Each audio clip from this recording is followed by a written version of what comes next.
My dad bought an 1884 Victorian house with my stepmom when she was pregnant with my younger sister. This was around 13 years ago.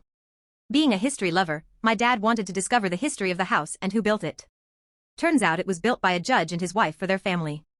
I was 12 when we moved in, and I got to pick out my bedroom upstairs. There was one room that stood out to me as the creepiest, coldest, darkest room out of the 4 up there, and I refused to go in there. I even refused to keep the door open. It had a stagnant eeriness to it that made me sick to my stomach. Every night, I would wake up at 3 a.m., and somehow, the door would be partially open just enough that a small child could fit through it. I'd shake it off as my dad was probably playing a joke on me, as he knew how much that room creeped me out. Well, at 3 a.m., one morning, I woke up, and the light to the stairway turned on, following that there were footsteps that came up the stairs. I didn't think much of it as my dad probably was grabbing something out of one of the other unoccupied rooms. He's an early riser. However, the footsteps stopped, and the light was still on.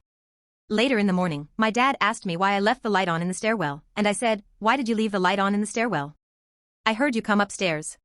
He said he didn't come upstairs, and I believed him, and while we were on the topic, I told him to stop leaving the creepy room door open. He swears he didn't, and as a dad would say, why would I open a door to a room no one is in and waste heat and money like that? Which makes sense. He has no reason to open the door. This is an old, poorly insulated house that he was renovating, and it took a lot of heat and money to keep it warm.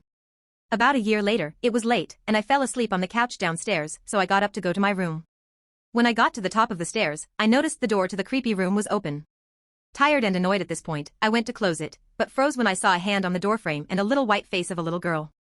Just as quickly as I saw her, she vanished. As my dad continued to renovate the house, I guess it stirred things up because we could be sitting in the dining room, and we could hear little footsteps above us, running? Dancing? Around the creepy room that was directly above the dining room. A few years later, we discovered that the judge and his wife, who built the house, had a daughter who died in some kind of accident. She was only 9 when she died. I haven't seen her since, but to this day, I still refuse to go into that room.